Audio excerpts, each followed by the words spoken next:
que eu tenho 64 anos. Cada vez que eu participo de um momento como esse, eu me emociono como da primeira vez quando eu entrei no partido. Num ano em que a maioria de vocês não era nascida. Eu quero agradecer o convite dos companheiros. Eu cheguei ontem de uma viagem, mas o convite me tinha sido feito. E quero dizer que é um momento muito bom de ver amigos do partido aqui, companheiros de luta, velhos camaradas, sempre lembrando, como dizia um poeta que o meu querido Miguel Urbano Rodrigues conheceu também, tão bem, José Carlos Ari dos Santos, que entre nós não há novos nem velhos, somos todos iguais. Eu queria começar dizendo o seguinte: é muito bom comemorar 90 anos do PCB com um programa como esse que foi articulado pela comissão organizadora. Um programa de trabalho, um programa de debate, um programa de polêmica. E penso que a mesa desta noite, com os 20 minutos pobres, pequenininhos que cada um de nós tem, não vai ser absolutamente conclusiva, mas ela seguramente vai amarrar alguns pontos daquilo que, penso eu, é o grande problema dos partidos comunistas e operários ao longo da história do século XX, que é a relação entre estratégia e táticas. Eu diria que esse problema é um problema que acompanha, com soluções melhores, soluções mais débeis, acompanha a organização do movimento operário revolucionário desde o período da social-democracia alemã. Portanto, não devo lhes dizer grande coisa nova. Eu só queria começar pontuando que essa é uma questão nevrálgica, é uma questão central para o Partido Comunista, para qualquer partido comunista, em especial na conjuntura histórica que estamos vivendo. Que conjuntura é essa? De uma grave derrota do movimento operário em todas as latitudes. Eu sei que essa é uma questão muito polêmica, mas eu não posso deixar de evidenciar para os companheiros o que penso a respeito.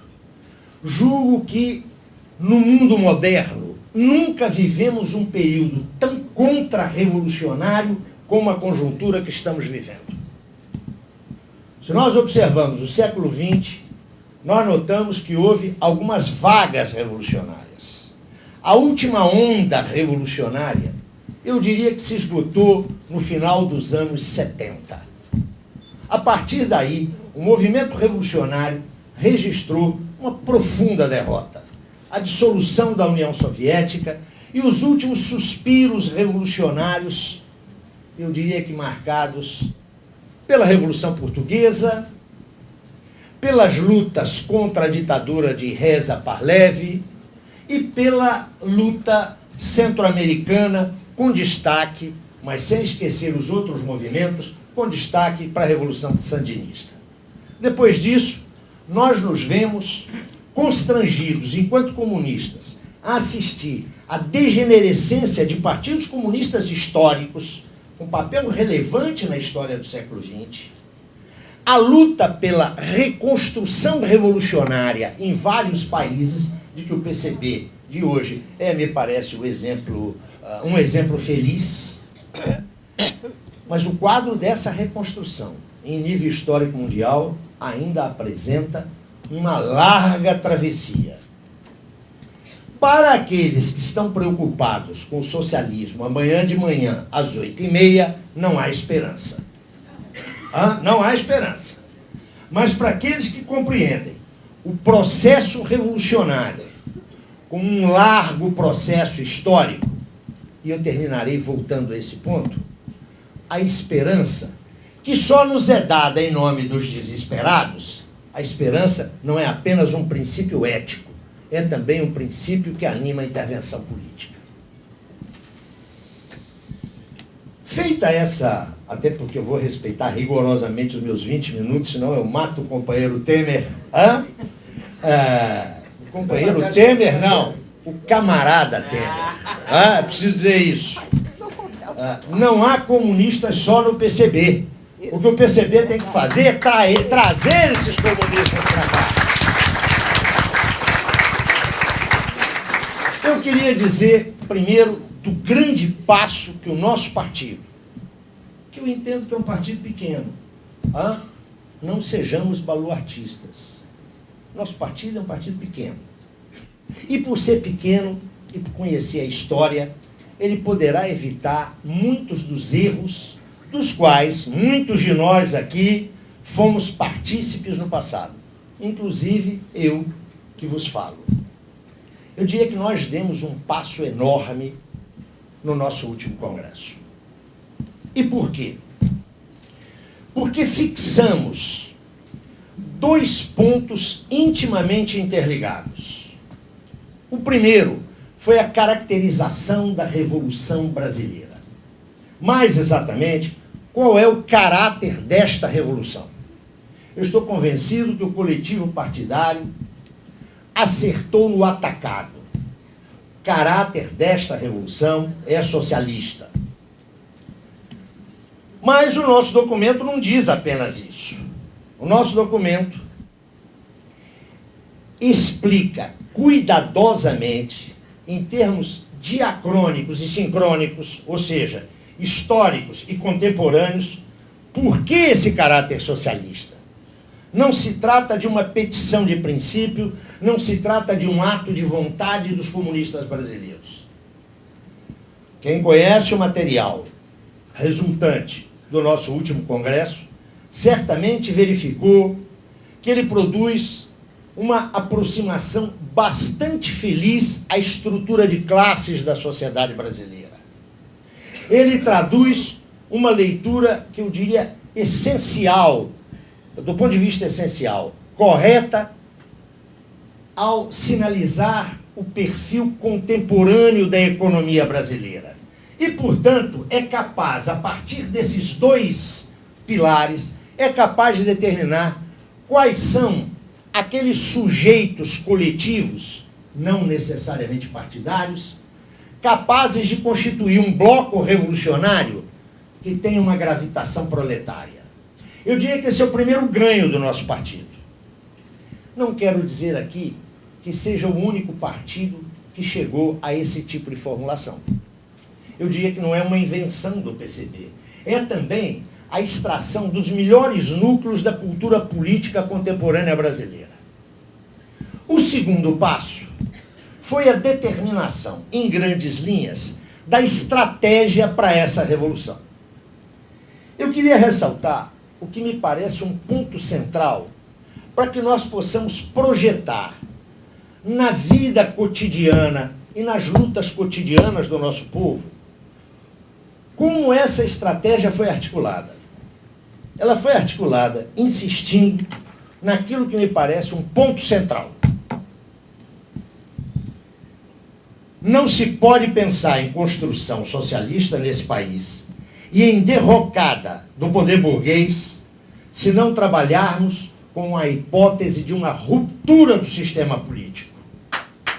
Ou seja, não é possível pensar aqui uma transição apostando exclusivamente nos mecanismos institucionais. E teremos a decorrência disso em seguida. Mas atenção, a concepção de ruptura não é absolutizada. O mesmo documento, as resoluções do nosso último congresso, diz com absoluta clareza que essa ruptura será o resultado de um grande acúmulo de lutas e de forças sociais. E, portanto, é um documento que bate à direita e bate à esquerda, porque ele mesmo sustenta que esse acúmulo de lutas e de forças, sem ruptura, nada traz. Eu penso que foi possível alcançar nessa fórmula, que nós precisamos de desdobrar, precisamos de desenvolver, mas foi possível alcançar um centro, um norte para a nossa batalha histórica. E, ao mesmo tempo, isso é coroado por uma precisão estratégica que há de rebater na nossa prática política. É a ideia de que as lutas que travaremos devem ser travadas, dentro e fora da ordem. Eu penso, quero declarar para os companheiros que eu participei desses debates, eu já tinha voltado formalmente ao partido, como gosta de dizer meu camarada Ivan, mas eu não participei desse processo coletivo que levou à redação desse documento. Eu suspeito que, nesse momento, os redatores desse documento, conheço alguns dos formuladores do meu partido, e sei que por trás deles estava a sombra do nosso querido professor Florestan Fernandes, obviamente, que foi o primeiro nesse país a falar, não é, da revolução dentro da ordem e da revolução contra a ordem. Eu penso que essa é uma conquista teórica do partido. É uma conquista da qual nós não devemos abrir mão. Ou seja, do ponto de vista estratégico, eu penso que nós resolvemos os principais problemas que serão postos à Revolução Brasileira. Tenho duas observações a fazer. E vocês sabem que os intelectuais e os teóricos, mesmo que tenham começado sua vida no partido, vinculados à classe operária, como é o meu caso, mas eu não pertenço à classe operária.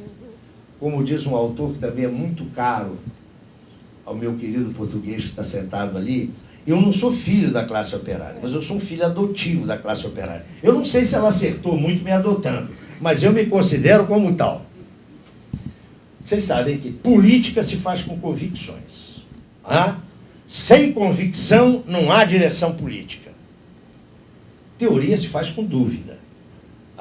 Não se faz só com dúvida, mas se faz com dúvida. Eu vou introduzir aqui dois elementos para a gente pensar. O primeiro é o seguinte: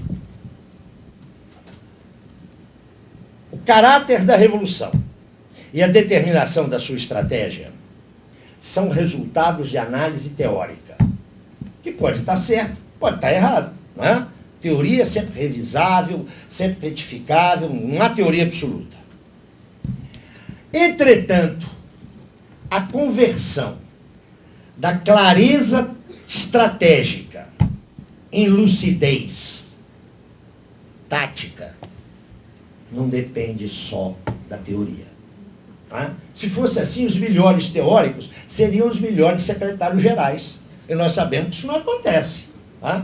Quase sempre, salvo algumas exceções, no século XX eu diria que há duas exceções maravilhosas, não é? A do Partido Comunista Italiano, que teve um teórico que tinha uma enorme capacidade política, eu me refiro a Togliatti, e do Partido Comunista Português, que teve um teórico que tinha uma enorme sensibilidade política, eu me refiro a Álvaro Cunhal. Essa combinação foi muito rara nos partidos comunistas do mundo. Então eu quero advertir o seguinte: a nossa correção, a meu juízo, teórica, na determinação da natureza da Revolução Brasileira e do seu objetivo estratégico, resulta de uma análise teórica. E o coletivo do partido, os seus formuladores, foram muito felizes. Outra coisa é converter esta orientação estratégica em determinações de natureza tática. Para isso, não basta só a teoria. Não me perguntem que outras dimensões são necessárias. São necessárias a sensibilidade política, a vinculação aos movimentos sociais, aos processos sociais, a uma percepção clara da dinâmica das lutas de classe. E eu penso que esse é um problema que nós temos. Embora a nossa resolução política aponte toda uma série, eu diria, de diretivas para a ação dos comunistas, eu penso que numa sociedade tão complexa, mas ao mesmo tempo tão diferenciada como a brasileira, não é? E basta olhar esse país para ter uma ideia de que a política que é feita no Rio de Janeiro não é feita em Cachoeira de Macacu. Nenhum deslustre para a Cachoeira de Macacu. Eu posso falar na minha cidade. A política que é feita no Rio de Janeiro não é feita em Juiz de Fora. Essa plasticidade do ponto de vista tático é um problema que, penso, nós, comunistas do PCB, ainda temos que amadurecer. Acho que aí a gente não tem o serviço completo. Mas também é um segundo elemento, né, que é a segunda anotação de pé de página, talvez pelo veso do amor à história. Inúmeros partidos comunistas foram capazes de formular uma concepção teórica da revolução e uma concepção estratégica do seu posicionamento e foram pegos de calça na mão. Isso não diz nada contra as concepções desses partidos ou seus dirigentes, porque nós temos um viso, né? Nós encontramos culpado em tudo, né? Faz parte da história dos partidos comunistas encontrar quem foi o desviante. Eu penso que as coisas não se colocam nesse nível. Erros de um partido são erros sociopolíticos, ainda que as personalidades tenham um peso forte na sua condução. Eu diria até que é bom que haja líderes. É muito bom que haja dirigentes, mas é muito ruim quando há caudilhos. Acho que a experiência histórica quanto a isso é característica. O que me parece que é segunda nota de pé de página? É que a gente pode acertar no atacado e errar no varejo. Quando a gente erra muito no varejo, seguramente o atacado sai prejudicado. Não é? A instância macro e micro não estão desligadas.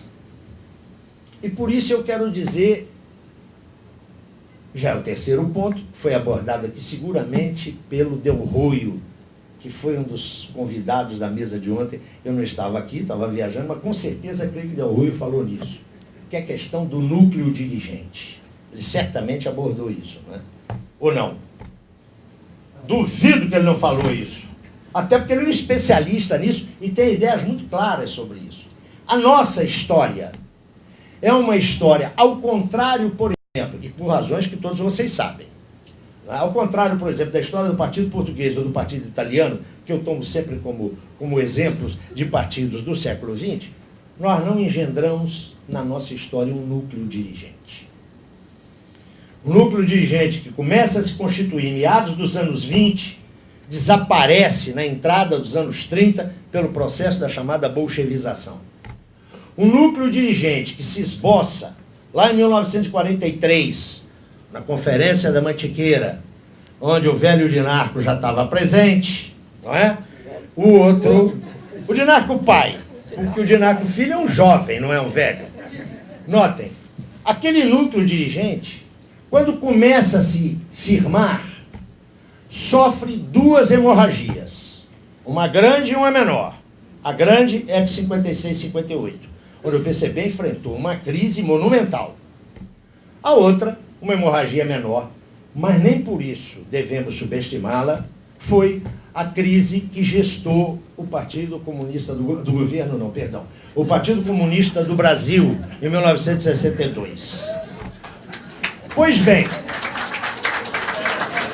quando havia possibilidade de gestar um novo núcleo dirigente, que seriam os anos da restauração democrática, os anos 80, o fenômeno da desintegração do PCB impediu o surgimento desse núcleo. Os companheiros que em 92 saem para reconstruir o PCB tinham alguns elementos desse núcleo, que estava em gestação nos anos 80 e que tinha raízes, inclusive, nos anos anteriores. Mas o processo de reconstrução, seguramente já foi visto aqui nesse seminário, intervenção do companheiro Ivan, foi um processo muito difícil, enfrentando situações extremamente adversas. Estou convencido que esse processo hoje está no essencial consolidado, mas nós temos que crescer. É importante que este processo preserve a sua preocupação em constituir um núcleo dirigente. E é importantíssimo ver na atual direção do PCB, para mim, jovens, né? Aí entre 30 e 40 anos. Se formos capazes de fazer desses jovens hoje dirigentes do PCB um núcleo dirigente, muitas das dificuldades de transformar a concepção estratégica em flexibilidade tática, seguramente muitos desses problemas serão resolvidos. Até porque essa não é uma experiência que se faz passar através de textos, de livros ou de informação escrita. Isso implica uma prática política comum, solidária e unitária. Pelas minhas contas, eu ainda tenho 8 minutos, é isso? Isso. Pois bem, por que as razões da esperança? Quero lhes lembrar, companheiros, que quando eu nasci, em 1947, eu já tinha 1 ano, e no coração de Pequim, Beijing, havia uma placa na porta de um hipódromo. A placa dizia o seguinte: é proibida a entrada de cães e de chineses. Olha como é que esse mundo mudou. Quando eu entrei na adolescência, Havana era o prostíbulo dos mecânicos de Nova York. A cidade de Havana tinha 150 mil prostitutas registradas, por uma população que girava em torno de 1 milhão de habitantes. Vocês sabem o que é isso? É cerca de 12 a 15% da população. Hoje, com todos os problemas da Revolução Cubana, que não são poucos, está lá, ó, a espinha na garganta do imperialismo.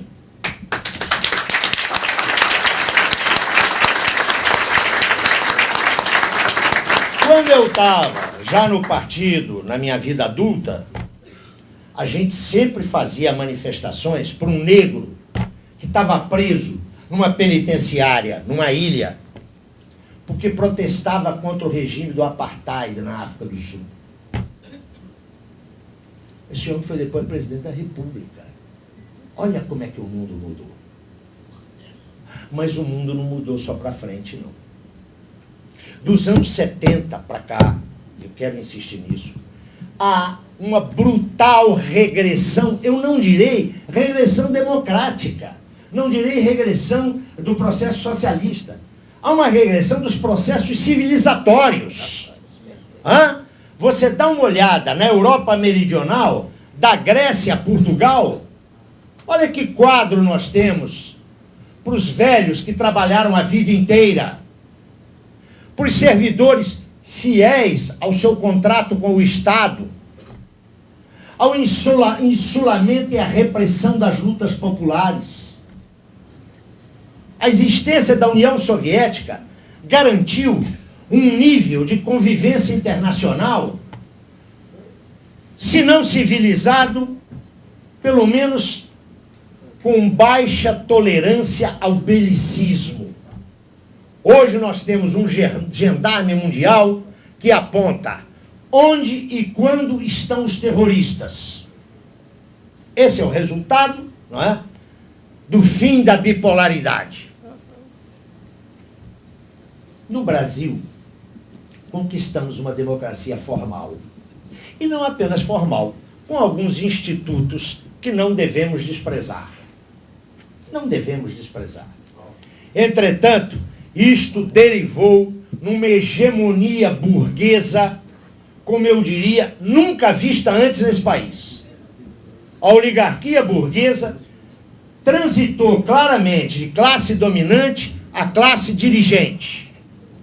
E por isso, o pressuposto da nossa estratégia, que é a constituição de uma contra-hegemonia burguesa, é um pressuposto dificílimo, dificílimo.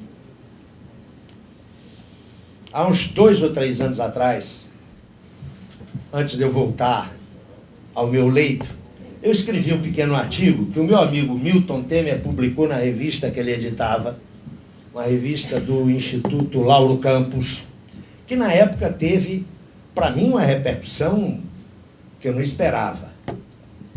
Onde eu dizia que o nosso problema no Brasil não é a falta de condições objetivas para lutar contra o capitalismo.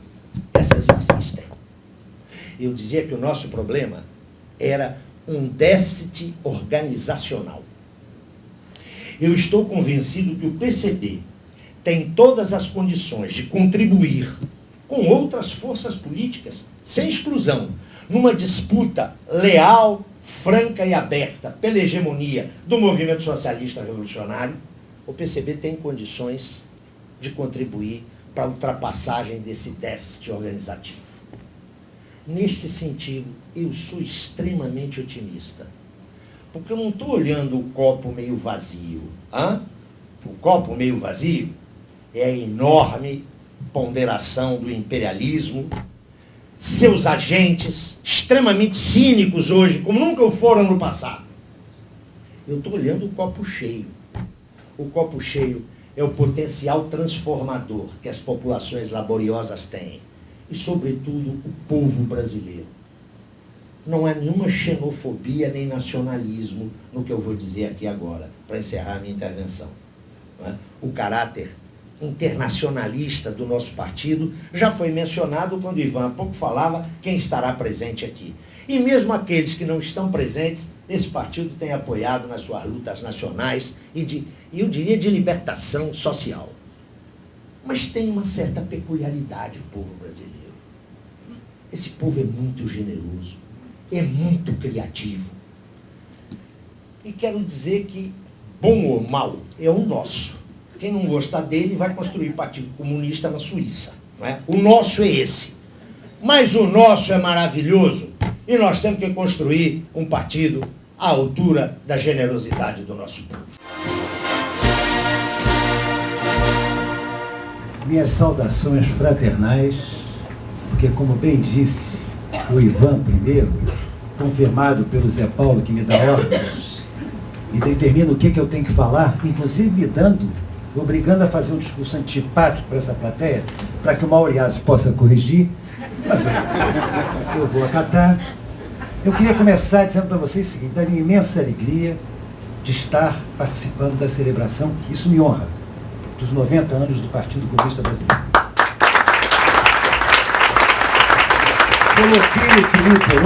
Coloquei no Twitter hoje uma observação lacônica, porque zapeando, sou um velho aposentado, fico em casa me dividindo entre leituras e tal, e eu sou daqueles que ainda tem o hábito de zapear nos canais da Câmara, do Senado e da Assembleia Legislativa. Olha que mau gosto. E pego aquele Inácio Arruda, que foi deputado comigo, anunciando a sessão solene que se fará pela comemoração dos 90 anos do Partido Comunista do Brasil. E coloquei no Twitter a frasezinha de brincadeira. Eu digo, bizarro. O Inácio Arruda está anunciando uma celebração dos 90 anos do PC Comunista do Brasil. Eu perguntei assim, o PC do B ainda é comunista? Olha, a repercussão foi incrível, não tão grande quanto a do livro do... Mas certamente, porque ela é sintomática de algo, e aí eu vou no sentido daquilo que eu anunciei, da chamada intervenção antipática, para o Mauriásio corrigir, ela é um sinal do tempo que a gente está vivendo. No meu modo de ver, não só a questão do PCB e da Revolução Brasileira, especificamente dentro do PCB, mas sim do conjunto da esquerda, dos comunistas que estão dentro ou fora do PCB, dos socialistas, daquele que não tem nem muita clareza da diferença, mas sabem e têm certeza que, diante da hegemonia, a possibilidade da manutenção da hegemonia desse sistema capitalista, o ser humano marcha para viver na barbárie. Esses que pensam isso, certamente esses se perguntam sobre o quadro que a gente vive a partir de algo muito grave que aconteceu nesse país, e que eu e Mauriásio, particularmente, vivemos de perto. Zé Paulo não viveu porque sempre desconfiou, que foi a guinada ideológica do Partido dos Trabalhadores. Isso tem a ver não só com o Partido, isso tem a ver com a Revolução Brasileira. Quem participou do Congresso do Partido dos Trabalhadores... É verdade que, me lembro bem, mas eu nos encontramos no primeiro Congresso da Refundação Comunista na Itália, e quando eu chego, o deputado do PT, animado, enfim, porque eu que sofri profundamente com a morte do PCI, chego lá e alguém da refundação já me pergunta, vem cá, o Partido dos Trabalhadores é o Partido Social Democrático reformista, né? Digo, não, senhor, o Partido Socialista. democrático que quer transformação. Não, é porque o companheiro do PCB, eu digo que era o Mazeu, já tinha antecipado e definido com precisão premonitória qual era o rumo em que eu e Mauriás iríamos nos atolar na década seguinte. Então, é uma coisa que soa engraçado, mas é trágico. Porque reparem bem, vamos pensar nas coisas que Zé Paulo disse, que eu concordo com várias delas, mas me pergunto o seguinte, Zé Paulo, esse teu discurso poderia ser feito na segunda década do século passado. A conjuntura das condições objetivas do processo revolucionário dava para fazer lá. Agora eu me pergunto o seguinte, as condições objetivas do processo revolucionário nessa segunda década que se inicia do século XXI. Quem é o sujeito revolucionário? Qual é a classe? Porque uma coisa é o proletariado contra o capital. Uma coisa é a certeza que nós temos que desconstruir, destruir e substituir o regime capitalista. Mas quem é o agente disso? A composição de classes na sociedade fordista que se iniciava então, ela tinha um caráter distinto do de hoje. O próprio significado do sindicato não era ainda a degeneração do que é hoje. O sindicato hoje é um instrumento de operação para a discussão sobre o valor da mão de obra dentro do sistema capitalista. E não mais do que isso. Não querem mais do que isso. E a tragédia é que grande parte daqueles que se sindicalizam olham para o sindicato assim. Por outro lado, o que nós vivemos com respeito aos movimentos sociais? Eu tenho feito um debate sério, inclusive com o Zé Paulo, sobre isso. Eu não tenho nenhuma confiança quanto ao caráter de sujeito histórico dos movimentos sociais fragmentados. Esse movimentismo, e aliás, me surpreendi encontrando um trotskista, Daniel Ben Said, fez um livro genial, Os Irredutíveis, onde ele desqualifica e mostra o que tem de perigoso na mitificação do movimento social em si. O que eu quero dizer com isso? Eu virei, de repente, um bolchevique de novo tipo. Qual é um bolchevique de novo tipo para mim? É como é, em primeiro lugar, defesa absoluta do partido político como um único instrumento capaz de universalizar o conjunto de demandas fragmentadas da sociedade, no sentido de transformar essas demandas fragmentadas em uma forma de transformação qualitativa, ou seja, de levar a sociedade à consciência que nenhuma das questões individuais, nem de gênero, nem de raça, nem de qualquer que seja, nem econômicas puras, transformam qualitativamente a sociedade. E a segunda metade do século XX foi mais do que necessário para provar isso para a gente. Eu passo, então, por incrível que pareça, a superestimar a questão das condições subjetivas, nisso eu tenho um acordo sobre a questão do núcleo dirigente que Zé Paulo levanta, para além só do quadro das condições objetivas. Aliás, as revoluções têm se dado muito mais, onde existem o núcleo dirigente e as condições subjetivas reais, do que onde existem as condições objetivas. Não são poucas as condições objetivas revolucionárias que ficaram para trás, porque faltaram as condições subjetivas dirigentes. Aliás, não é nem na luta revolucionária. Tem um exemplo concreto da nossa vida brasileira. Eu, como ex-militar, e aí os que foram caçados em 64, podem ou não compartilhar comigo. Miguel Urbano estava no Brasil nessa época, e talvez eu quero até saber se ele concorda, porque eu acho que o único que tem idade próxima de mim aqui é o Miguel Urbano, o resto tudo é muito mais novo. Então, então eu faço a comparação na história do Brasil, não na história do PCB, não. Os dois episódios dramáticos que determinaram a tragédia que a gente vive hoje de forma muito importante. 61 e 64.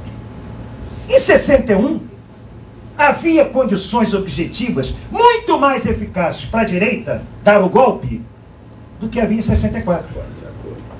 Eles tinham o controle do aparelho de Estado, eles tinham o controle total da mídia, eles tinham o controle absoluto do quadro político. Eles tinham eleito um reacionário de direita, moralista, meses antes. No entanto, por conta da iniciativa de alguém que num governo de Estado invoca a legalidade, a defesa da legalidade, de maneira dramática. Isso é algo que não pode ser esquecido da história do Brizola. Com todos os erros que ele tenha cometido na vida, inclusive com o anticomunismo que em determinados momentos ele exerceu contra nós. Talvez tenha sido um dos grandes momentos da história cívica brasileira para mim, foi aquele episódio de 61. Porque foi o único momento em que nós conseguimos unir os interesses do extrativista do Amazonas com os setores informados urbanos do Sudeste europeu, com o Sudeste brasileiro, com os gaúchos lá do Pampa. Todo mundo pensando uma bandeira nacional. Essa bandeira nacional, de forma concreta, admitindo até a insurreição para defender a legalidade. E acabou fazendo o que de importante? Rachando as Forças Armadas e com isso conseguir trazer a legalidade para a tona e impor a posse de João Goulart. Em 64, eu era um tenenteco, estava no gabinete. Nós tínhamos o controle das Forças Armadas, nós tínhamos o controle sindical, nós tínhamos realmente, tínhamos feito manifestações importantes, o comício da Central não era pouca coisa, nós tínhamos condições concretas e objetivas, não de fazer a Revolução dos Socialistas, mas de resistir ao golpe de direita. E, no entanto, as condições subjetivas passaram para a mão deles. Quando o Jango, no seu espírito conciliador, diferentemente do que tinha feito o Brizola em 61, não permitiu que o pedido do Brigadeiro Teixeira, nosso camarada, o Brigadeiro Teixeira era um comunista nas Forças Armadas, na Força Aérea Brasileira. Eu era um comunista no gabinete do ministro da Marinha. Não permitiu que se jogasse 3 bombinhas na frente, não era em cima da coluna, não. Na frente da coluna do Mourão, que eles iam voltar tudo correndo para Belo Horizonte. Senão, não quero saber, não vou fazer. Não fez e se deu, ocorreu aquilo. O que eu quero dizer com isso? Eu quero dizer, e recorrer a Lênin, que a gente tem que fazer política com, ou seja, análise concreta da situação concreta.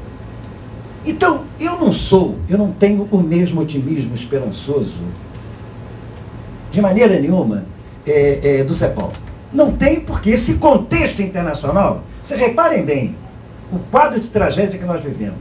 Eu hoje botei também no Twitter, a tragédia de Toulouse fez um cara sorrir. O canalha do Sarkozy que ganhou 2 pontos na pesquisa eleitoral. A Europa hoje, os movimentos sociais fragmentados estão na rua. Na Grécia, o pau comeu. O Partido Comunista Grego exerceu um papel fundamental naquele levante de rua. E a Grécia hoje é um protetorado da Alemanha.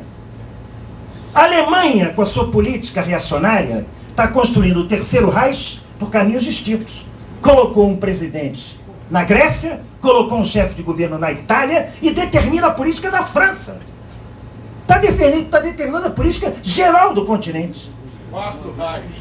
Não é o quarto, é o terceiro mesmo. O terceiro não houve, né? É o terceiro que está se concretizando agora. Então, objetivamente, com esse quadro transposto para a realidade brasileira. Transposto para a realidade brasileira, vamos fazer o seguinte. O que está acontecendo de concreto em termos de Brasil? Nós estamos vivendo a possibilidade real, fora dessa sala, porque aqui está um núcleo pensante, um núcleo organizado, um núcleo consciente. Agora, nós temos certeza absoluta que esse núcleo consciente, núcleo pensante, sequer consegue abalar corações e mentes no nível significativo da sociedade. E por que não? Por causa da guinada do PT. Esta guinada do PT criou um quadro dramático para nós. Por quê? Porque a velha direita, a direita que apoiou a ditadura, a direita do grande capital, não os grandes banqueiros, nem as empreiteiras, nem os exportadores, nem o agronegócio, porque esses estão apoiando a nova direita. Só que essa nova direita, que foi aqui o neopetismo, que é bem diferente do PT que nós vivemos, o neopetismo, o lulopragmatismo, essa nova direita, o que essa nova direita tem como álibi para fazer as canalices dela? Se não for eu, é a direita pior. É a outra que vem. Quantos de vocês já não encontraram isso na rua? Não, vocês são geniais, mas nós não podemos deixar que os tucanos periferistas voltem. Eu também digo isso. Eu, no segundo turno, votei na Dilma, sabendo exatamente o que eu tinha pela frente. Mas é evidente que é um quadro complexo que se deixou. A guinada do PT deixou para nós todos, comunistas, socialistas, progressistas, onde estivermos. Então qual é a alternativa que eu vejo nisso? E aí o Irã vai pular de lado. É o que eu digo. O Irã já pulou assim, mas no debate de rádio comigo. Não tem saída. Não é a via eleitoral, mas a disputa de poder, a realidade objetiva hoje, para mim, pressupõe dois caminhos concretos. Porque, como o Zé Paulo coloca, eu fico me perguntando, em que termos se dará, porque quando a gente diz os movimentos sociais conseguindo a ruptura, isso é um processo insurrecional. E eu não consigo ver isso no Brasil. A disputa, não, mas o caminho institucional não leva a nada, não é verdade. Não leva a nada porque as condições subjetivas que o Lula preferiu enfrentar foram, 5 minutos, foi o caminho da traição. Mas se Lula tivesse incorporado aquilo que havia no programa do PT, elaborado um ano antes em Recife, eu já estava descrente, eu era deputado e nem fui ao Congresso de Recife, mas aquele programa tinha como primeira frase a desconstrução de tudo que havia sido legado, tudo que havia sido construído durante o mandarinato do Fernando Henrique Cardoso. Ele traiu aquilo imediatamente a partir da Carta aos Brasileiros, traiu, se compôs na lógica da poder pelo poder, e fazendo o quê? Se mostrando o mais competente agente do capitalismo no Brasil. Porque eu fiz a conta, a última conta eu fiz em 2007, mas esse ano não fica longe disso. Em 2007 eu me assustei. Eu constatava que em 9 meses, quando os bancos começaram a declarar os lucros, eu constatei o seguinte: o lucro em 9 meses do segundo banco privado brasileiro era o que o Brasil gastava durante todo o ano para mudar a qualidade de vida da miséria para a classe C baixa de 11 milhões de famílias, que passaram a se transformar em base fiel, incondicional, saíram do PFL para o PT. Para o PT não, para o Lula pragmatismo. Era a mesma quantia. Era 8 bilhões de reais. Era o que se gastava durante todo um ano com Bolsa Família. Porque o primeiro banco, que é o que tem um patrimônio muito menor que o segundo, que é o Bradesco, mas opera fundamentalmente com os títulos da dívida pública brasileira, que é o Itaú, esse tinha lucrado em 9 meses 500 mil reais a mais do que era gasto com 11. Ou seja, a família Setúbal sozinha tinha ganho em 9 meses aquilo com que o Lula competentemente estiolava o movimento sindical e a massa pobre do Brasil, dos chamados marginalizados, incluindo-os na sociedade consumista. Aí créditos e tudo isso que vocês conhecem. O que isso quer dizer? Isso quer dizer um entorpecimento que não é fácil de dividir, de você compensar ou se contrapor. Contra isso, o que nós temos que fazer? Aí entra as bombas, assim, Milton Temer, você vai defender a luta institucional. Não vou. Porque nesse contexto atual, os espaços de deliberação onde você pode colocar oposição concreta ao regime do capital na sua essência universal, é no embate onde se delibera, nas áreas do legislativo e na disputa do poder do executivo. Não nesse negócio de prefeitura, administração local, não. Isso é para fazer política. Porque isso, Mauro lembra bem, o PT dizia, vamos comer o capitalismo pelas bordas, conquistando prefeitura. Acabou sendo comido pelas bordas, porque virou o PT das administrações. Então, objetivamente, eu digo o seguinte: nós não podemos ter nenhum tipo de preconceito. E eu quero invocar aqui, até para encerrar isso, uma pessoa que me pediu para dizer que estaria presente aqui sem estar. E que no livro dele, de forma genial, eu recomendo a todos de procurar, se não conseguirem encontrar, tem que procurar, que é um comunista histórico, um comunista que consolida, desses que formula, desses poucos que influenciam Zé Paulo, porque Zé Paulo é o que dá ordem, mas ele consegue dar ordem a Zé Paulo, e Zé Paulo até incorpora, que é o companheiro Carlos Nelson Coutinho.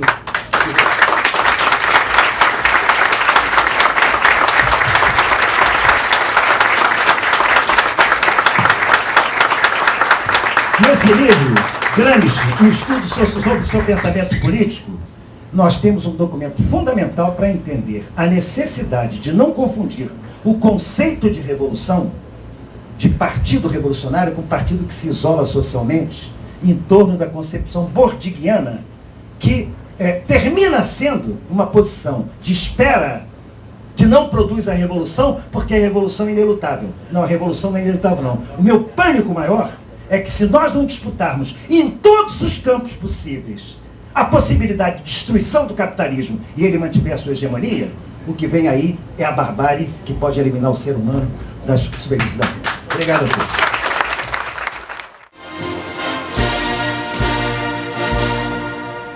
É um prazer partilhar dessa experiência de estar num partido que, quando chega aos seus 90 anos, resolve se reinventar, né? E se reinventar numa perspectiva bastante interessante, e eu acredito, na linha que foi já aqui afirmado, que no caminho correto, né? Em que sentido? Há muito tempo, no debate da esquerda brasileira, cobra-se das organizações, dos camaradas, que realizassem um debate estratégico, que os impasses das transformações sociais no Brasil vinham da precariedade que a própria esquerda demonstrava em compreender sua formação social, seu movimento histórico, seu Estado, sua estrutura de classes, e dentro dessa leitura da realidade, formular a estratégia, evitando assim que corrêssemos atrás, né, de respostas táticas imediatas, nos afundando no pragmatismo.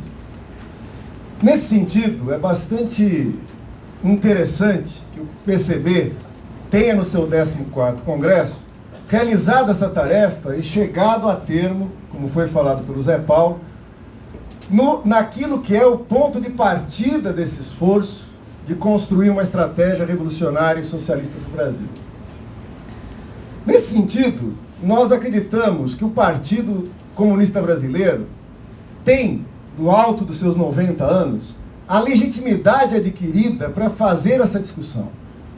Até porque a superação dos horizontes estratégicos que nos conduziram até aqui, seja na clássica formulação dirigida pelo PCB da estratégia democrático-nacional, seja naquilo que predominou da crise da autocracia burguesa para cá, que é a estratégia democrático-popular, esta dirigida pelo PT, e que culmina nessa espécie de transformismo que acaba por capturar o PT aos limites da ordem. Por isso que é essencial que a nossa estratégia comece pela afirmação do socialismo. E por quê? Porque muitas pessoas nos colocam o seguinte, para entrar no debate, não corrigindo o Temer, né? Mas para entrar nesse debate, que nós inclusive fazíamos e insistimos ainda dentro da própria experiência do PT. Né? O que significa esse horizonte socialista? Ou, mais precisamente, o que significa a caracterização da Revolução Brasileira como socialista? Porque muitas pessoas nos dizem, ora, parece um paradoxo. Se nós caracterizamos o período como um período de derrota da classe, como um período de refluxo da luta de classe internacional e de uma hegemonia acachapante da ordem burguesa, então como falar em Revolução Socialista? Não é? Então vamos lá. Primeiro, o caráter socialista da Revolução Brasileira vem de uma análise crítica de que a Revolução Brasileira sempre foi pensada a partir de uma leitura da realidade que, carecendo de uma análise mais profunda da história dessa formação social, apostava numa certa incompletude do capitalismo brasileiro. Seja na formulação clássica de uma revolução democrático-nacional, pela presença do latifúndio, do imperialismo, e seja naquilo que seria a incompletude do processo de democratização. Né? Ora, na primeira versão do democrático nacional, cai-se no equívoco de uma aliança com uma suposta burguesia nacional, né, que nos levaria ao desenvolvimento do capitalismo como uma etapa insuperável para que pensasse posteriormente a Revolução Socialista. Como foi falado, uma formulação estratégica é, em parte, uma formulação teórica, em parte, uma construção política. A crítica a essa formulação não foi só teórica, ainda que tenha sido sucedido por profundas e valiosas críticas teóricas, né? Como foi a de Caio Prado, como foi a de Florestan Fernandes. Mas a verdadeira crítica prática a essa estratégia se deu pelo golpe empresarial militar de 64, quando a realidade se move diferente daquela que os formuladores imaginavam. Né? O mesmo ocorre naquilo que chamamos do período hegemonizado pela estratégia democrática popular. A crítica ao Brasil de hoje, muitas vezes, carece da objetividade de detectar a intencionalidade nos processos políticos. Parece que nós vivemos um impasse na luta de classes, e esse impasse na luta de classes se produz unicamente por uma incrível capacidade da burguesia, né, ou por ditames da objetividade da reestruturação produtiva do capital e da própria crise no mundo socialista. O que nós temos que destacar é que esse período, e que já não é um período pequeno, é um período onde fomos conduzidos politicamente por uma outra hegemonia. Uma hegemonia que pensava o Brasil de uma maneira e apostou num caminho. E qual é a natureza específica desse caminho que foi apostado? Florestan Fernandes, quando faz a análise crítica do final da autocracia burguesa, abre dois cenários possíveis. Dado, como vocês sabem, que ele conferia à autocracia burguesa determinações profundas, acreditava ele que um dos cenários era um recrudescimento da autocracia burguesa, impedida de lançar as margens de uma hegemonia burguesa além do círculo estreito das classes que compunham a autocracia da aliança conservadora e burguesa, da burguesia, do latifúndio, do imperialismo. Num segundo momento, Florestan Fernandes abre a segunda possibilidade. Há uma outra, uma autorreforma, em que a burguesia busca resolver seus problemas de hegemonia, indo buscar aceitação e legitimação além desse ciclo nas próprias classes trabalhadoras e outros setores da sociedade. No entanto, dado o caráter excludente, dado o caráter do capitalismo brasileiro, a burguesia teria muito pouco a oferecer a essas classes, a essas camadas populares, né? Impedindo aí as saídas de tipo social-democrata ou outro. Florestan Fernandes chamava esse cenário, que ele acreditava muito pouco provável, ele apostava todas as suas fichas no recrudescimento da autocracia, de democracia de cooptação. E veja que interessante, né? As bases que esse autor localizava para a impossibilidade dessa democracia de cooptação é que os trabalhadores não aceitariam ser cooptados por tão pouco. E a burguesia acharia esse pouco muito a ser pago para garantir sua hegemonia. Não é? Temos uma péssima notícia a dar a todos aqui. Né? Não só os trabalhadores cooptados, e por muito pouquíssimo, muito pouco mesmo. Né? Como a burguesia incorporou as medidas dessa democracia de cooptação e hoje se vangloria de um governo que considera excelente, belo, que não poupa elogios. Né? Ora, o que demonstra isso para a gente? Que a estratégia democrática popular contém um ponto delicado na sua formulação, que é qual? Acreditar que um movimento de reformas, pelas supostas não realizações de uma revolução democrática burguesa incompleta, pelo caráter como ela foi citada aqui historicamente, bateria diante da intransigência da burguesia, e por isso essas bandeiras se converteriam na possibilidade de um programa que, levando milhões na sua defesa, entrando em choque com a ordem burguesa, impenetrável a essas reformas, pudesse ser o início de transformações socialistas. Pelo menos assim, na origem do democrático popular, ela era concebida. E aí tem razão Temer quando fala que, nesse momento, no seu horizonte, ele é uma estratégia socialista. Né? Mas o horizonte é uma coisa complicada. Né? O horizonte é uma linha imaginária que se afasta quanto mais chegamos perto dela. É como, né? E, de repente, isso que era colocado como um programa necessário numa certa correlação de forças, para acumular força, para chegar ao socialismo, de repente, é uma outra conjuntura cuja a realização não pode ser plena. Então é necessário rebaixar o programa para chegar às eleições e, uma vez ganhando, rebaixá-lo mais ainda para ter as alianças necessárias para governar e depois para se reeleger. E aquele horizonte vai se afastando. Não é? Ora, a nossa convicção na estratégia socialista é que nesse processo completou-se um ciclo histórico. Qual é a natureza dessa completude histórica? Completou-se no sentido que o capitalismo, hoje, é dotado, na sua integração ao sistema imperialista mundial, de todos os elementos para garantir a produção e a reprodução da ordem burguesa.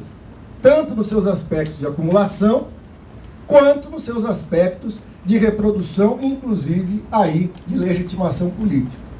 O que implica dizer que aquele problema não resolvido da hegemonia burguesa é resolvido por outras formas através da democracia de computação.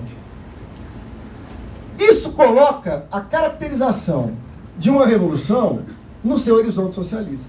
Aliás, que não é uma novidade nem na formulação teórica, né, nem nos ensaios de formulação política e de estratégia para a Revolução Brasileira.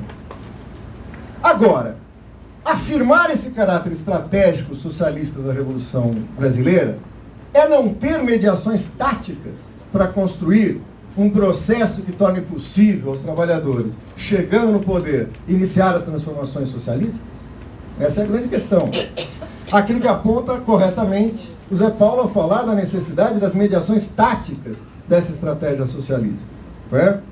Ou, como fala o Temer, da análise concreta de uma situação concreta onde isso tem que ser construído. No entanto, eu chamo a atenção para dois aspectos da nossa formulação. Ela, ao mesmo tempo que afirma esse caráter estratégico socialista da Revolução, está dizendo que o conjunto das lutas sociais no Brasil, o conjunto das lutas dos trabalhadores, na sua resistência ao massacre do capital que hoje se opera, a luta da classe trabalhadora por moradia, a luta dos nossos trabalhadores no campo contra o avanço do agronegócio, a luta por terra, por uma parte daqueles que vivem no campo, a luta por condições de vida nas grandes cidades. A nossa pergunta é a seguinte: o que sempre nos venderam é que todas essas supostas deficiências do desenvolvimento se resolvem a partir do desenvolvimento capitalista. E não é outro discurso que não esse que o atual governo, na sua hegemonia prolongada, aponta no sentido de dizer que o conjunto dos problemas sociais serão enfrentados paulatinamente, a partir do crescimento da economia capitalista. A nossa convicção se forma no sentido de que todos esses problemas, pelo contrário, foram criados pela opção pela forma capitalista de organização da nossa sociedade. E o crescimento do capitalismo, ao contrário de enfrentar esses problemas, os agrava. Veja, nós estamos falando de um governo democrático, eleito pelo povo, né, que pretende resolver o problema da saúde a golpes de privatização, de formação de empresas público-privadas. Um governo que está convencido que a golpes de concessões pode resolver problemas de transporte, problemas de moradia.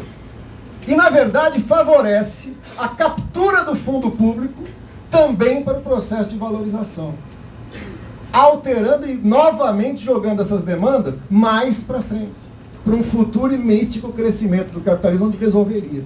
Ora, o que nós estamos dizendo é que, mais do que nunca, é necessário compreender que a lógica do capital, da produção social da riqueza e da sua acumulação privada é que está na base desses diferentes programas e desses diferentes problemas. Isso não impede, pelo contrário, nos autoriza e nos arma, teórica e praticamente, para atuar nesses movimentos. Não é? Porque muita gente imagina o seguinte: uma vez que o PCB definiu a estratégia da Revolução Socialista, como eles são caras sérios, eles devem estar ali na Rua da Lapa, não vou falar o andar, porque é secreto, conspirando uma insurreição. Não é? E assim, eu gosto deles, eu estou esperando um telefonema, quando eles ligarem eu saio às ruas para aderir a essa insurreição. Parece que não, por isso que tem dois aspectos que é necessário destacar nessa estratégia.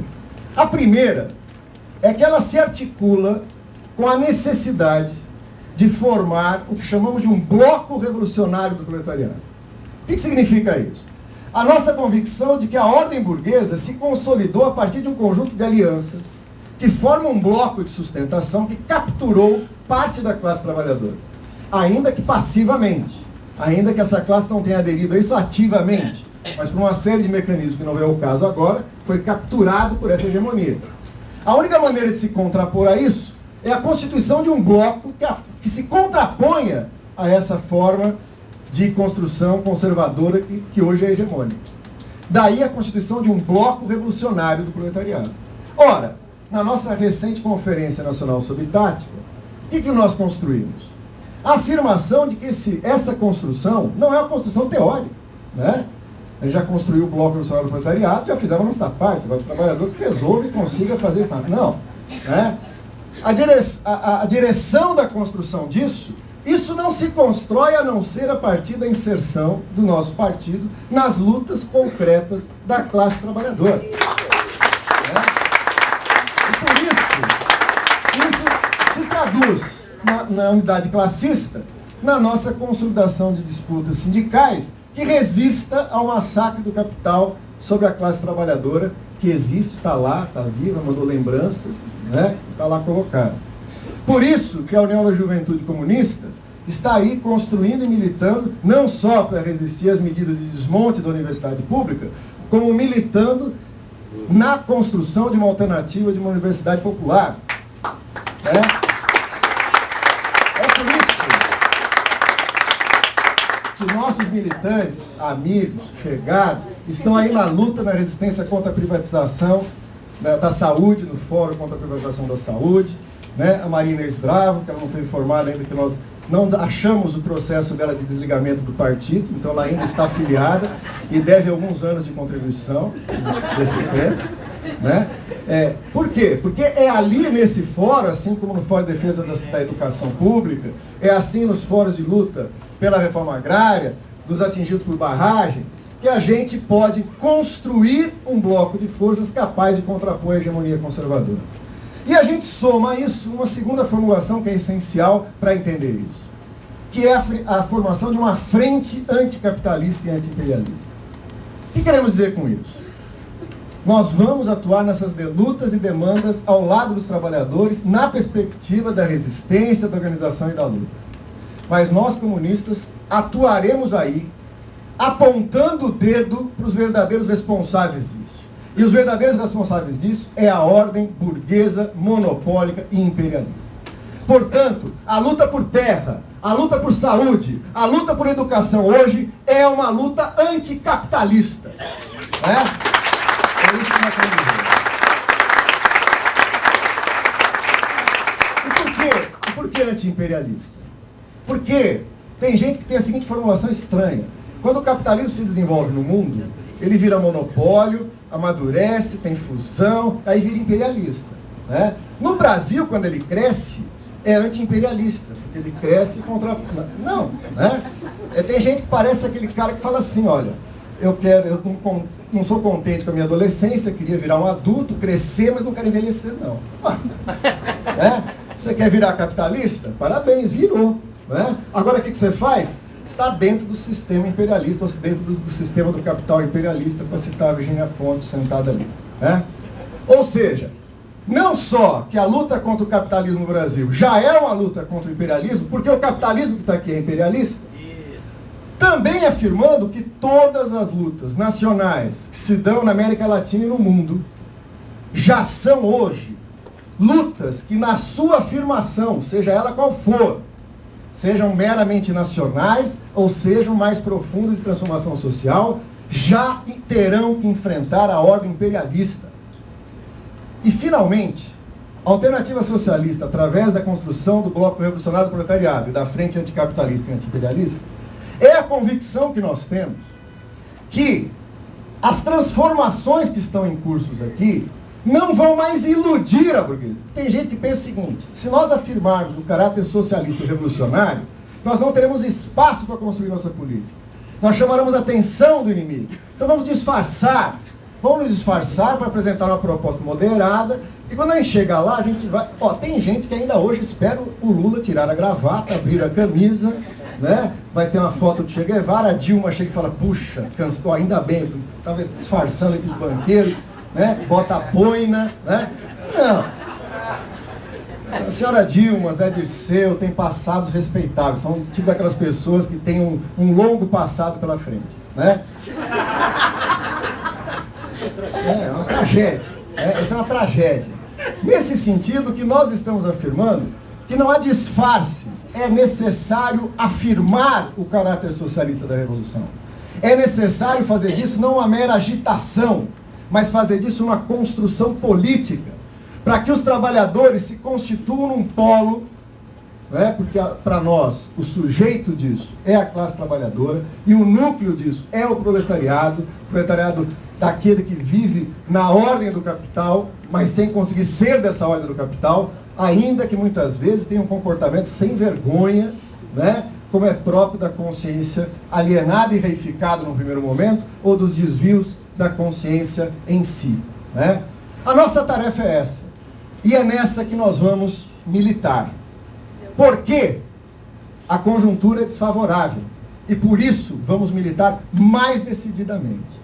Por quê? Porque o capitalismo venceu no mundo, e nós queremos dizer que há aqueles que não se rendem a essa constatação. Por isso,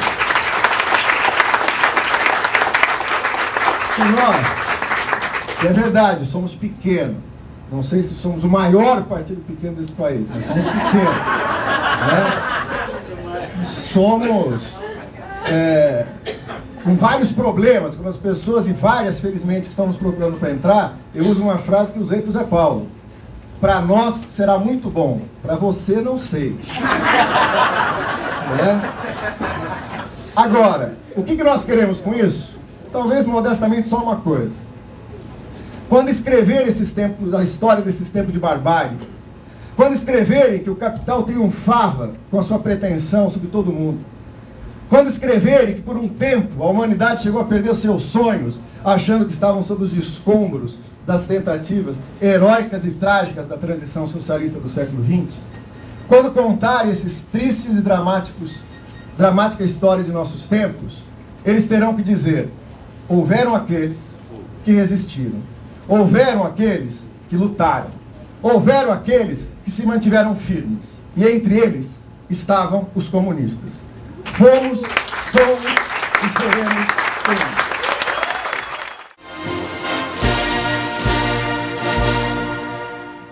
A primeira pergunta se refere ao papel do jogo institucional na estratégia socialista. Eu penso que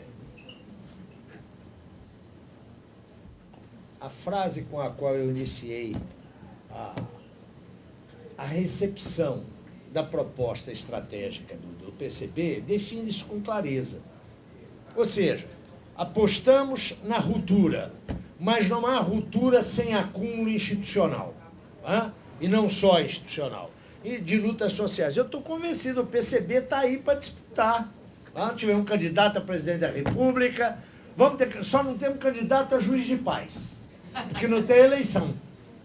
Agora, com a clareza de que o alcance das lutas institucionais está subordinado à real correlação de forças. E real correlação que se mede aonde? Nos confrontos práticos, frequentemente extra-institucionais. Eu quero frisar esse extra-institucionais, não anti-institucionais. Acho que isso tem que ficar muito claro, porque isso abre, inclusive, um debate que não pode ser feito aqui, se a luta revolucionária é uma luta legal. Eu prefiro lembrar que ela é uma luta legal nos marcos da disputa democrática, mas ela é também extralegal, na medida em que ela transcende esses marcos formais. Bom, a segunda questão eu acho que já foi tematizada aqui de forma direta e indireta pelo Temer e pelo Mauro, não é?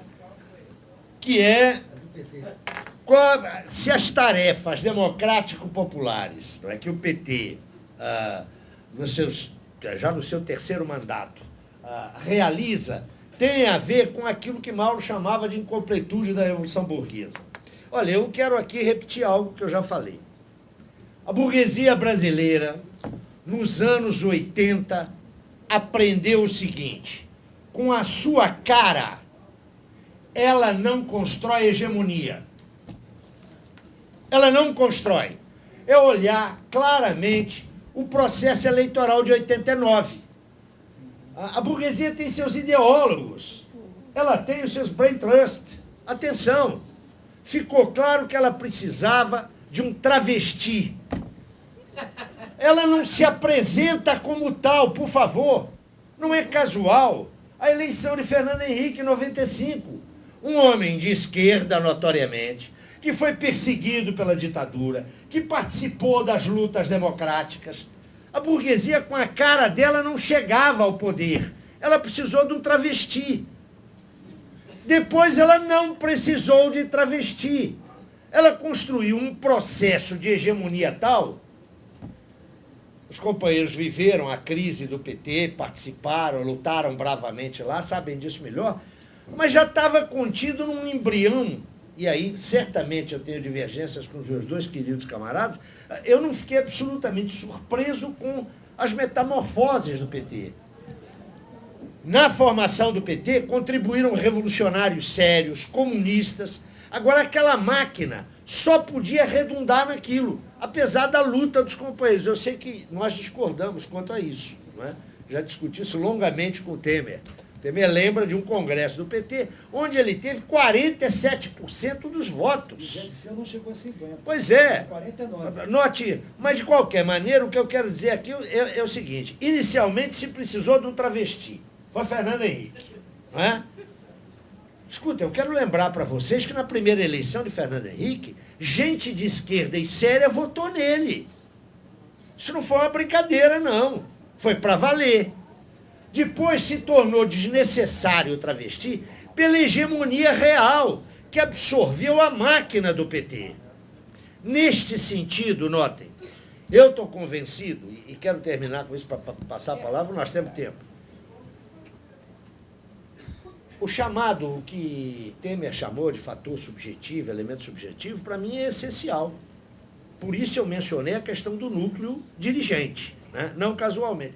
Não penso, Milton, que as minhas palavras pudessem servir para os anos 20, porque eu dei por pressuposto a análise que o partido faz das modificações ocorrentes realmente entre os trabalhadores brasileiros, o processo de corporativização, o processo de atomização, levando tudo isso em conta. Apesar disso, eu sou otimista. Por quê?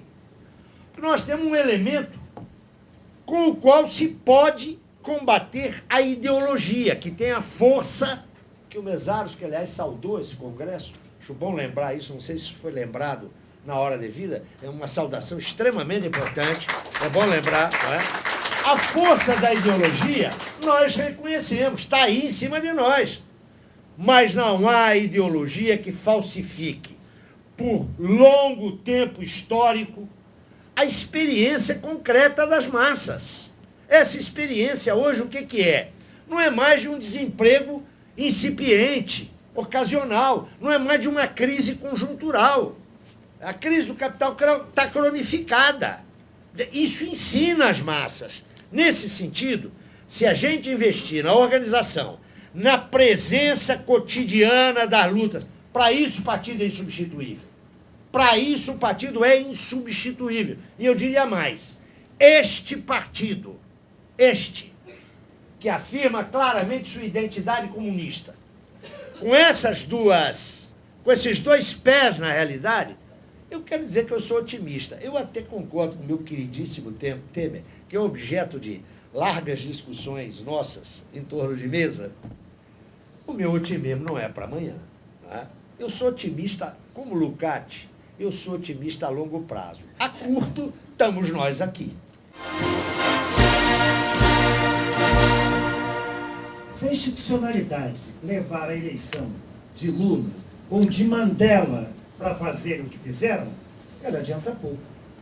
Mas se a institucionalidade levar a eleição de Evo Morales, que declarou semana passada, fez uma denúncia contra a ação do grande capital que usa as teses do ambientalismo para defender os interesses do imperialismo e se dizendo de maneira clara: sou anticapitalista, sou anti-imperialista, sou anti-neoliberal e sou solidário a Cuba, o presidente da República.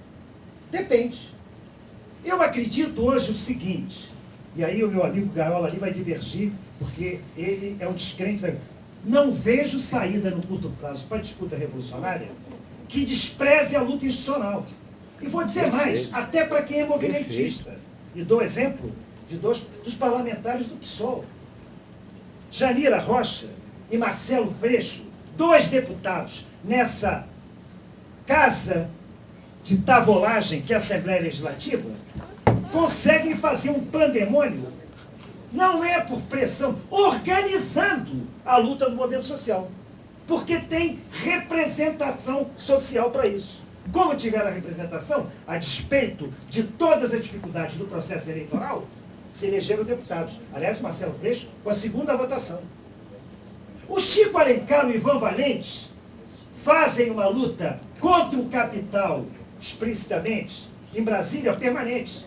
Ivan Valente, um dos 3 deputados do PSOL, conseguiu instalar a CPI da dívida externa. Ele conseguiu instalar pela pressão política que fez. Era melhor que ele não estivesse lá? Não, eu quero lá. E vou dizer mais. Quando nós discutimos a campanha da Heloísa Helena, com todos os problemas e restrições individuais que possam ser feitos, a simbologia da candidatura dela contra a guinada do PT, se tivesse resultado, seria muito bom para nós. Seria bom para a luta revolucionária brasileira. Então, no contexto atual, não é o eleitoralismo, é quando os quadros revolucionários vão para o Congresso e transformam seus mandatos em profissão. Se o partido não tiver força para manter os mandatos sob controle, é outra coisa. Isso aconteceu, lamentavelmente, com o PT. Que eu chamo de neo-PT e chamo... São duas coisas diferentes. O PT até Recife é uma coisa, é o neo-PT do lulopragmatismo. É o partido do capital. Por isso, já respondo a segunda. Não tem nada a ver com processo popular democrático. Ele traiu a proposta democrática popular do programa que tinha feito nos vários congressos. Foi uma traição a partir de cima para baixo. Aí o papel subjetivo. E por que eu digo essa coisa do PT? Porque eu nunca não era otimismo exagerado, não. Não existe outro partido dito que se demandasse do socialismo que tenha chegado ao poder institucional com a composição interna das suas forças revolucionárias, alcançando quase metade do percentual dos delegados de Congresso. O que aconteceu no PT diferente é que ele foi o único que foi para o poder e traiu no poder, sem dizer antes, porque o Labour fez isso, o SPD fez isso, o próprio PSOE na Espanha fez isso, abriram mão das suas propostas ditas revolucionárias e se transformaram em partido da ordem antes de ir para a eleição. O PT foi para o Planalto com a proposta de um partido socialista de transformação qualitativa da sociedade. Era essa a posição, e traiu subjetivamente. Porque a sua base social terminou sendo cooptada pela pressão do presidencialismo e do aparelho do Estado. É o que se diz, é o chamado neo-PT das administrações e da boquinha. Teria a carta aos brasileiros. Exatamente, a carta... Antes de tomar o poder. Sim, mas o problema fundamental é o seguinte, a carta aos brasileiros não mudava a composição social do partido. Nem mudava a base social da campanha. E naquele momento estava correto fazer a campanha do Lula. Estava correto. Como estava correto fazer no segundo turno a da Dilma agora. Essa é a tragédia que a gente vive. É isso que não depende de nós.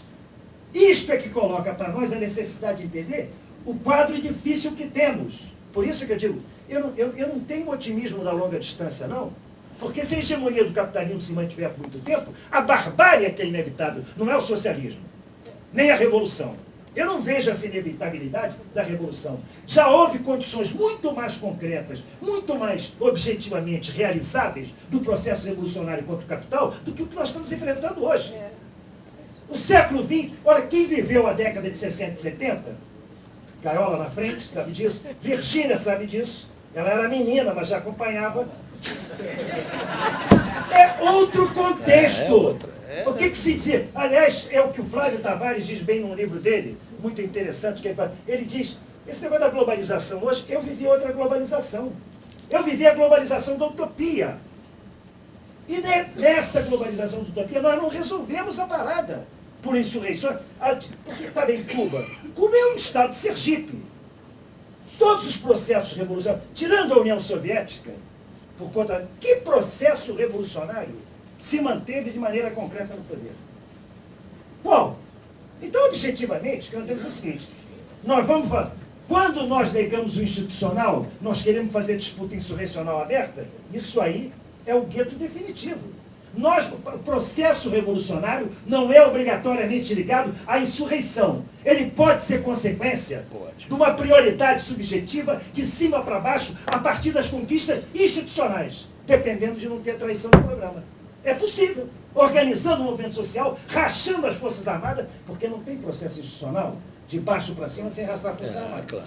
Não tem. Tem que rachar as Forças Armadas. Então essa coisa pode ser feita sim, se não houver rendição nem venda de consciência. E é nisso que eu acredito. Por isso, eu não deixo de ser revolucionário, mas eu não jogo apenas na questão da mitificação do movimentismo, não. Eu quero um partido de vanguarda capaz de entender, na união da tática com a estratégia, que a luta institucional pode produzir um processo de ruptura. Nós, do Brasil, em 64, se tivéssemos tido no Jango, e eu quero dizer o seguinte, eu tenho um profundo respeito e admiração. Eu vou lembrar para vocês Salvador Allende, pô. Como é que Salvador Allende chegou lá? E aquilo não foi um processo revolucionário? Ou eu vou ter que enfrentar aqui no PCB o que eu enfrentei no sol de uma pessoa que não queria que eu colocasse Allende? Numa homenagem que nós fazíamos de abertura num congresso, num vídeo, uma liderança trotskista dizendo, Allende se entregou. Ele se entregou um cacete. E foi para o poder pela disputa institucional, porque construiu essa disputa institucional. É isso que nós temos que entender. Uma coisa é transformar o institucional em profissão para os quadros. Mas esse perigo não existe só na institucionalidade, não. Tem um livro fundamental, e eu vou terminar aqui, que eu comentei já com o Zé Paulo Neto, não foi traduzido para o português, o que é uma loucura, do Guido Lugosi. Estamos tentando Estamos encontrar tentando a isso de tradução. qualquer maneira, mas ela quer traduzir o livro do Magno, que é Quem Matou o PCI. E ali se chega a uma conclusão trágica. Uma das razões do Oqueto, este canalha, que entregou no 19º Congresso, que foi o que fez de cima para baixo, a despeito das bases, a mudança e a extinção do nome do partido, dizendo que não havia mais razão, que a Coça não era comunista, então não tinha por que ter o nome de comunista, é que ele conseguiu passar isso num Congresso por conta da grande quantidade de quadros permanentes do partido fiéis ao secretário-geral. Então essa questão da institucionalidade não se dá só, o perigo não está, né? O perigo está fundamentalmente na venda da consciência. E a consciência revolucionária é o partido que tem que construir em todas as frentes, inclusive na institucional. Eu divido dessa visão que o Temer expressa aqui, que essa inflexão, no caso do PT, se dê em 2002 com a posse. Né? O pessoal inadvertidamente aplaude antes, depois eu falo um negócio, vai ter que concordar com Por quê? Mas também não é na carta aos brasileiros. Né? É um processo. Né? Se a gente voltar no 7 ponto nacional, já tem claras indicações disso. E a Horizonte dizendo que você quer tirar o socialismo do país. E é derrotado. É derrotado. Tem a inflexão que barra isso no 8º encontro, é um processo. Né? Nada é surpreendente. Mas o aspecto mais importante dessa polêmica vem do seguinte: afirmar uma traição programática na execução do governo, ainda que tenha havido, né? E ainda que isso seja verdade do ponto de vista de pequenas e grandes traições, não pode explicar o fato, pode levar uma avaliação de que a estratégia democrática popular em si está correta e, portanto, ela ainda está lá preservada para ser feita. Não é? O que a gente costuma discutir é o seguinte: quando a gente fala da Democrático Nacional do PCB, ela só tinha uma via de realização? Porque, veja bem, durante um longo período que o PCB defendeu uma estratégia democrática nacional, ele esteve envolvido em institucionalidade, ele esteve fazendo luta armada, ele esteve preparando insurreição, mas tudo dentro daquilo que chamamos de estratégia democrática popular. Reduzir o democrático popular a um programa é um risco, ele é uma estratégia. O que nós estamos vendo, e tem razão aqueles que ajudaram a construir isso e não reconhecer, é a estratégia democrática popular na condição de governo. Porque é nesse momento que a realidade se levanta diante dos formuladores e fala para eles: não é bem assim. Por quê? Porque o furo dessa estratégia está na concepção de Estado. está na ilusão de que é possível acumular para uma ruptura socialista dentro dos marcos do Estado burguês. Né? E isso, quando eu chego no Estado burguês aqui, eu vejo, porque antes é só uma... Né? Então, eu fora fico ainda... Não, quando eu chegar será diferente. Eu concordo com o Pedro. Evo Morales, Rafael Correia menos, mas também, mais Chaves, são radicalizações de projetos democráticos populares, mas não porque pela via eleitoral, porque também tem uma estratégia de transformação, mas ali se expressa num compromisso popular muito mais radical. Aqui é uma tragédia, ainda estamos falando nisso, né? Mas esse democrático popular cumpriu as tarefas democráticas populares, aí que entra uma questão interessante. Eu entendo porque a Daniela pergunta. De sacanagem que ela fez o curso e eu já respondi. Né? Mas é bom que ela faça aqui. Quando a Daniela pergunta isso, é o seguinte: quais são essas tarefas? Elas foram realizadas? O governo não é um governo democrático popular, que fez uma reforma agrária, que estatizou os principais meios de produção, o sistema financeiro, realizou, por exemplo, uma democratização dos meios de comunicação. Não fez nada disso. Lógico, o governo democrático popular sem vergonha. Né? Agora, a questão não é essa. A questão é que o democrático popular supunha as chamadas tarefas em atraso. Essas tarefas se completam na medida que a ordem burguesa se completa. E algumas dessas tarefas, na forma histórica real como se completou o poder burguês, ficam para trás, ficam sem se realizar. Então a gente vai ter sempre que ter essa tática de tentar realizar ou não realizar, ou já é a contradição que permite colocar no horizonte as transformações sociais. Né? Veja, isso impede uma aliança do PCB com aqueles que defendem o democrático popular? Essa é uma questão importante. Aí essa diferença é importante. Porque, lógico, aqueles que se rendem a essa versão governista, pragmática, etc. e tal, não. E, de fato, não. Mas, atenção, existem forças sinceramente você não esquecer que os oradores têm direito às nos considerações movimentos finais em 3 sociais, minutos.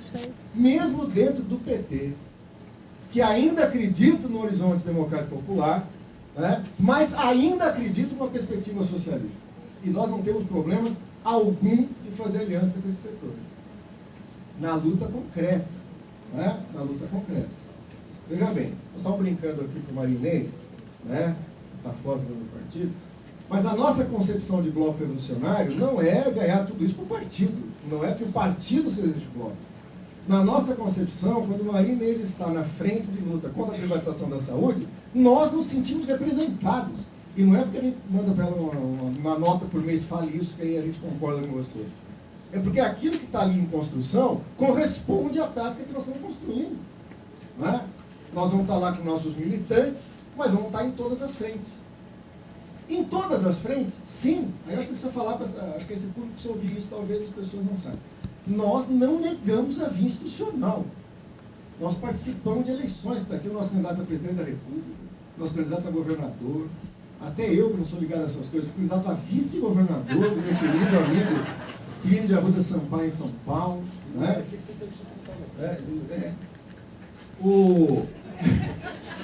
Evidentemente.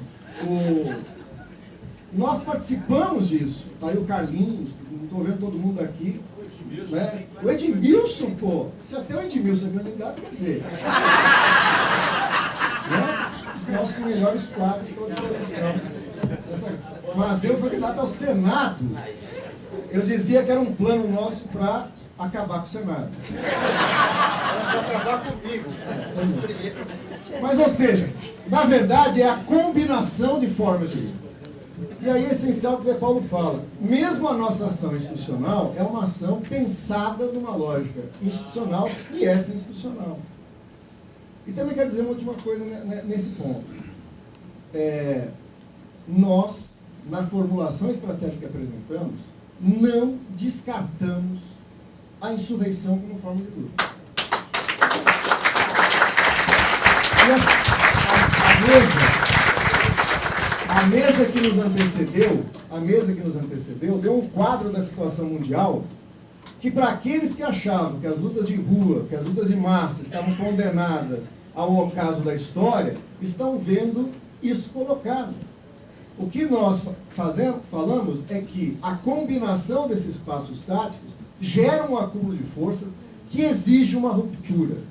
E para ser coerente com essa nossa formulação, essa ruptura é uma ruptura política de massas, né, que pressupõe um protagonismo do proletariado numa perspectiva socialista e, portanto, tem que combinar diferentes formas de luta adequada à dinâmica da luta de classe. Nem a insurreição e nenhuma forma de luta descartada. Nem por isso, também por isso, não há a institucional.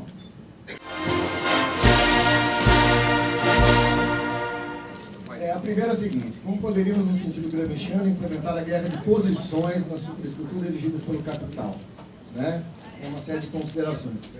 Veja bem, muitas pessoas liam nossas resoluções do 14º Congresso e diziam, pô, o PCB agora virou gramsciano. Interessante que outros liam e falavam assim, nossa, o PCB está com um desvio trotskista. Porra, vocês estão virando lukácsiano. Pô, isso seria, né, bom, né? Tomara. Seria bom. A gente costuma responder o seguinte, assim, depois de muito meditar, nós resolvemos entender o que é isso do marxismo. E fomos, né? E são vários marxismos. É uma polêmica no século XX. Né? Então, respeitando todas as tradições, nós não vamos citar esse ou aquele formulador, mas vamos estar usando aquelas formulações que sejam adequadas à compreensão da sociedade brasileira e na construção da nossa estratégia. Né? Sendo, acima de tudo, marxistas e sendo, acima de tudo, no plano da organização, inspirados em Lenin. Né? Isso quer dizer o quê? Na nossa concepção, há uma, como o próprio Carlos Nelson insiste em dizer, várias leituras de Gramsci. A nossa leitura não é que a gente conquista pouco a pouco os aparatos privados da hegemonia da burguesia, até que a burguesia se veja cercada por aparatos privados nossos. A nossa concepção, que está plenamente expressa nas revoluções, é que contra os aparatos privados da hegemonia da burguesia, nós queremos construir uma hegemonia proletária. Que, na verdade, pelo menos ao meu juízo, essa é a afirmação do Gramsci. Né? O Gramsci dizia, a questão é que o poder tem que passar para os trabalhadores, mas esses nunca o terão enquanto se iludirem de poder conquistá-lo e mantê-lo pelos órgãos do Estado burguês. Isso é Gramsci. É isso que nós acreditamos.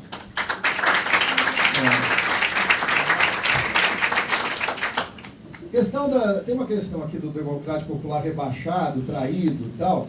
Por que diverge dessas posições? Eu só quero comentar uma coisa muito rápida para fazer meu comentário final.